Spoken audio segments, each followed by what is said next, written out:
Hello and welcome to my programming channel, Programming for Anyone and Everyone.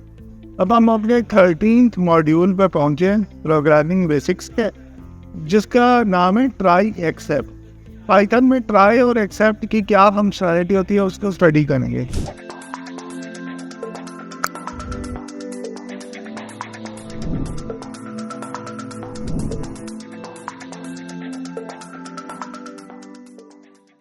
हम hopping के पिछला video जो infix and post fix पे था वह आपने एंजॉय किया है और अच्छे से मेहनत करके समझा है।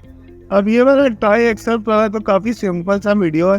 तो इसमें क्या होता है कि हम लिखते हैं ट्राई, फिर लिखते हैं कुछ भी कोड जो हमें लिखना है, और उसके बाद हम लिखते हैं एक्सेप्ट। एक्सेप्ट मतलब अगर कोई एरर आ गया है उस कोड में तो क्या करना है। और फिर एक होता है फाइनली। फाइनली का मतलब होता है कि लास्ट में क्या करना है, अगर सक्सेस हुआ है या फेलियर हुआ है, कुछ भी करना है लास्ट में तो उसको फाइनली में लिख देते हैं। दोनों केसेस में, सक्सेस और फेलियर दोनों केसेस में वो एग्जीक्यूट होता ही होता है, चाहे एरर आए चाहे नहीं आए, फाइनली वाला तो एग्जीक्यूट होगा ही होगा।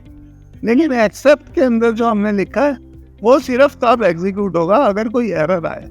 तो इसको ट्राई एक्सेप्ट एल्स फाइनली बोलते हैं पाइथन में। और ऐसा कुछ ये फ्लो चार्ट यहाँ साइड में हमने दिखाया हुआ है आपको कि ये होता क्या है। तो इसको करके दिखाएंगे हम कि एक्चुअली कैसे वर्क कर। तो यहाँ पे हमने 10 को 0 से डिवाइड किया, जानबूझ के हमने 10 को 0 से डिवाइड किया ताकि डिवाइड बाय 0 एरर हो जाए। तो हमने लिखा है try result is equal to 10 divided by 0। उसके बाद हमने लिखा है एक्सेप्ट 0 डिवीजन एरर। जब 0 से डिवाइड करते हैं तो 0 डिवीजन एरर आ। हमने अपनी डीबगिंग वाली वीडियो में काफ़ी सारे एरर और उसके रीज़न आपको समझाए थे। तो अगर आपको याद नहीं है तो एक बार वो वाला वीडियो फटाफट फिर से देख के आइए और उसके बाद हम आगे चलते हैं। तो यहाँ पर 0 डिवीजन एरर आ गया तो हमने प्रिंट कर दिया कि एरर आ गया, डिवीजन बाय 0 नॉट अलाउड। और फाइनली में हमने लिख दिया this code will always execute whether an exception occurred or not। तो फाइनली वाला जो कोड है वो तो एग्जीक्यूट होता ही होता है। अब इसमें लिखते कैसे, इसको यूज़ कैसे करते हैं फाइनली को, ये हम और डिटेल में आगे आपको समझाएं। तो यहाँ पे हमने try.py ये जो प्रोग्राम हमने बनाया है छोटा सा डिवाइड बाय 0 करके देखने वाला, वो किया है एग्जीक्यूट। तो लिखा हुआ आ गया error division bye 0 is not allowed, और लास्ट में जो फाइनली में हमने प्रिंट किया था वो भी प्रिंट दो। अब ऐसे भी कर सकते हैं, इसी चीज़ को ऐसे भी कर सकते हैं कि रिजल्ट हमने कैलकुलेट किया, एक्सेप्ट में पहले हमने लिखा था 0 डिवीजन एरर। अब अगर आप नहीं लिखना चाहते, होता क्या है कि अगर कोई स्पेसिफिक एरर आए तो आप कुछ हैंडलिंग करना चाहते हो, और अगर कोई और एरर आए तो कोई और हैंडलिंग करना चाहते हो, तो यहाँ एक्सेप्ट में हमको लिखना पड़ेगा कि किस एरर को आप हैंडल कर। लेकिन अगर एक्सेप्ट में आपने कोई एरर नहीं दिया, कुछ भी नहीं दिया, तो कोई भी एरर हो वो एक्सेप्ट वाला कोड कॉल है। तो ऐसे भी लिख सकते हैं इस प्रोग्राम में। तो यहाँ पे हमने थोड़ा सा लंबा कोड लिखा है। पहले फाइल ओपन को फॉल्स कर दिया, इसका यूज कहाँ पे आएगा वो मैं आपको बता दूँ। फिर हमने फाइल को ओपन कर दिया, जैसे ही फाइल ओपन हो गई ट्राई में हमने लिखा फाइल को ओपन कर लो। फिर फाइल अगर ओपन हो गई तो फाइल ओपन को स्टोर कर। अगर फाइल ओपन करते समय फाइल एग्जिस्ट नहीं करती होगी वो वाली फाइल, तो सीधा code except file not found error पे चला जाएगा, और file open is equal to true वाला जो कोड है वो कभी एग्जीक्यूट ही नहीं हो। लेकिन नॉर्मल केस में क्या होता है, फाइल ओपन कर ली, रीड कर ली और प्रिंट कर, ये किया बेसिकली हम, और फाइल ओपन को ट्रू सेट कर, ओपन करके रीड करके प्रिंट कर, ये हमारा कोड। लेकिन अगर फाइल नहीं मिलती तो except file not found error आ जाएगा और लिख देगा error file does not exist. और फाइनली में हम क्या करते हैं, हम फाइल को क्लोज करते हैं फाइनली में, ताकि चाहे एरर आए चाहे नहीं आए फाइल अच्छे से क्लोज हो जाए। तो फाइनली में हम चेक करते हैं if file opened then file dot close, और प्रिंट कर दिया फाइल क्लोज। तो ऐसे भी हम कर सकते हैं। फाइनली वाला जो क्लॉज होता है उसका रियल पर्पस यही होता है, ये प्रोग्राम हमने आपको पर्पस समझाने के लिए किया है कि फाइनली को यूज कैसे कर, तो ऐसे यूज करते हैं फाइल। अब ऐसा भी हो सकता है कि कोड में एक से ज्यादा एरर होने की पॉसिबिलिटी हो, जैसे कि यहाँ हम फाइल भी ओपन कर रहे हैं, डिवाइड बाय 0 भी कर रहे हैं। तो अगर आपको एक से ज़्यादा एरर की पॉसिबिलिटी लगती है और अगर आपको अलग अलग हैंडलिंग करनी है दोनों एरर्स की, डिपेंडिंग ऑन के एरर है क्या, तो आप ऐसे 2 एक्सेप्ट क्लॉज भी लिख सकते हैं, ये भी पॉसिबल है। और इसमें फिर हमने ट्राई लिखा है और कुछ कोड लिखा है जिसमें एक्सेप्शन आने का चांस हो, और हम एक जनरल हैंडलिंग भी कर सकते हैं। अगर हमें एरर बाय एरर हर एक एरर क्या आ रहा है उसके बेसिस पे नहीं करनी, तो हम सिंपल से लिख सकते हैं एक्सेप्ट एक्सेप्शन एज ई, और फिर ई को हमने प्रिंट कर दिया। कोई भी एक्सेप्शन आए उसको प्रिंट कर दो, ऐसे भी कर सकते। और एक एल्स क्लॉज भी डाल सकते हैं अगर हमें डालना है कि बिना किसी एरर के प्रोग्राम चल गया सक्सेसफुली, तो हम एल्स क्लॉज भी डाल सकते हैं। तो होता है ये पूरा ऐसे है, try except else finally.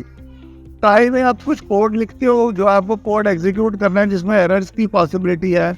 Accept में आप अलग अलग एक्सेप्शंस को हैंडल करते हो, इंडिविजुअली हैंडल कर सकते हो डिपेंडिंग ऑन कौन सी एक्सप्रेशन आ रहा है, डिवाइड बाय 0 आ रहा है या फाइल नॉट ओपन आ रहा है या वैल्यू एरर आ रहा है, कुछ भी आ रहा है उसके बेसिस पे आपको क्या करना है, हर एक एरर के बेसिस पे वो भी कर सकते हो। और बिना एरर को चेक किए कोई भी एरर आए ऐसे प्रिंट भी कर सकते हो। और एल्स में जाके आप प्रिंट कर सकते हो कि नो एक्सेप्शंस। और फाइनली अगर कोई फाइल वाइल क्लोज करनी है, कोई हैंडल्स क्लोज करने है, कोई डेटाबेस ओपन करी है वो क्लोज करनी है, तो फाइनली में आप वो सब कर सकते।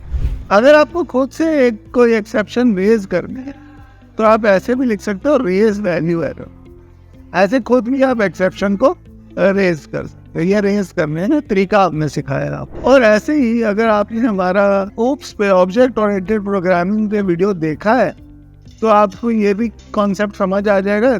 अगर नहीं देखा तो थोड़ा सा देख आइए, थोड़ा आइडिया लग जाएगा क्लासेस का आपको, तो इजीली समझ में आ जाएगा।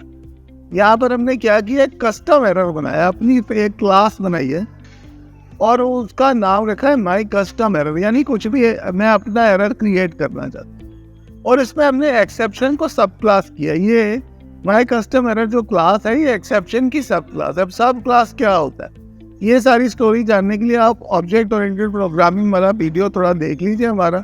यहाँ हम ट्राई कैच पे फोकस कर रहे हैं तो मैं ज़्यादा डाइग्रेस नहीं करना चाहता। तो यहाँ पर फिर ऐसे में अपना कस्टम एरर नाम का एरर बना के फिर उसको रेज कर सकता हूँ। जैसे मैंने पिछले स्लाइड में आपको रेज करना सिखाया था, वैसे ही मैं अपने कस्टम एरर्स भी, अपने खुद के बनाए हुए एरर्स भी रेज कर सकता हूँ। अब नॉर्मली हम एक कोड लिखते हैं, अगर हमें नंबर रीड करना हो तो हम लिखते हैं i is equal to int input enter a number, ऐसे लिखते हैं हम। लेकिन इस कोड में एक प्रॉब्लम होती है, अगर तो उसने कोई नंबर एंटर किया, जैसे हमने यहाँ आपको एग्जीक्यूट करके दिखाया, पहले हमने 233 एंटर किया, उसने बोला एंटर अ नंबर, हमने 233 एंटर कर लिया, तो वो लिख देता यू एंटर 233। लेकिन अगर यूज़र ने जानबूझ के पंगा लेने के लिए कुछ और एंटर कर दिया, नंबर नहीं एंटर किया बल्कि अल्फा बीटा कुछ टेक्स्ट एंटर कर दिया, तो क्या होता है, वैल्यू एरर आ जाता है। और ये जो है पाइथन जो है वो वैल्यू एरर को प्रिंट कर देता है। तो यूज़र तो है इसको समझ नहीं पाता कि ये क्या हो गया। इसको थोड़ा ग्रेसफुल बनाने के लिए सही तरीके से कैसे कर सकते हैं हम इसको, वो आगे हम आपको बताएंगे।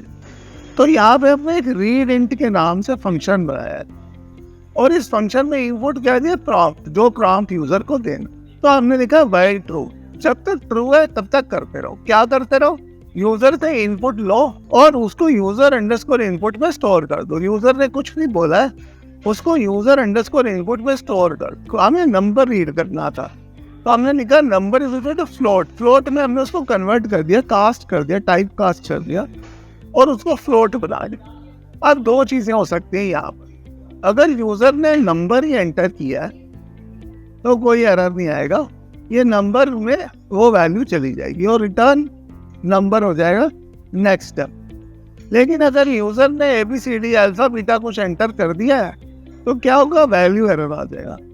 वैल्यू एरर मतलब एक्सेप्ट हो गया, एक्सेप्ट करके वो वैल्यू एरर में जाएगा, लिखेगा इनवैलिड इनपुट है, प्लीज एंटर वैलिड नंबर। फिर व्हाइल ट्रू पे जाएगा, फिर अगली बार दोबारा रीड करेगा, अगर सही रीड हो गई तो रिटर्न करके खत्म कर देगा, अगर नहीं सही हुई तो फिर से कर देगा इनवैलिड इनपुट। तो इसको यूज कैसे करते हैं वो हमने नीचे दिखाया, number is equal to read int enter a number फिर प्रिंट यू एंटर्ड नंबर। ये प्रोग्राम बनाया हमने, इसको हम आपको आगे चला के दिखाया। तो यहाँ हमने चला के दिखाया read.py। तो अगर हमने नंबर एंटर किया 233 तो वो सिंपली प्रिंट कर देगा यू एंटर 233। तो यहाँ पर अगर उसने सही से नंबर एंटर कर दिया 233 तो यू एंटर 233 लिख दिया जाता है। नहीं तो अगर अल्फा बीटा कुछ लिखता है तो कंप्यूटर बोलता है invalid input, please enter valid number. तो ये थोड़ा ग्रेसफुल हो जाता है, हमें क्लियर हो जाता है कि हमसे कंप्यूटर एक नंबर एक्सपेक्ट कर रहा है। पहले जो हमने कोड लिखा था बिना ट्राई कैच के, उसमें ये प्रॉब्लम थी कि अगर यूज़र कोई नंबर एंटर करने के जाए कुछ और एंटर कर देता है तो प्रोग्राम जो था वो एंड ही हो जाता है, बंद हो जाता है, प्रोग्राम बंद पड़ जाता है। ऐसा होना नहीं चाहिए। यूज़र को उसको फिर से बोलना चाहिए पोलाइटली कि भाई अच्छा सा नंबर एंटर करो। तो यहाँ हमने जो ये प्रोग्राम लिखा है उसमें ये चीज़ क्लियर हो रही है। तो यहाँ पे हम पहुँच गए अपने इस वीडियो के एंड में। ये सिंपल सी वीडियो थी, ट्राई कैच वाली जो वीडियो थी। अब नेक्स्ट वीडियो जो है वो रिकर्शन की है। रिकर्शन एक थोड़ा कॉम्प्लिकेटेड टॉपिक है, पर हमारा काम है उसको सिंपल और फन बना के आपको समझाना। वो हम ज़रूर करेंगे, आप प्लीज़ वो वीडियो ज़रूर देखें। और कोई वीडियो देखें ना देखें इस चैनल की, और ये रिकर्शन वाली वीडियो ज़रूर देखें। लाइक सब्सक्राइब कमेंट कर दीजिए, नोटिफिकेशन बेल आइकन को क्लिक कर दीजिए और आगे बढ़िए।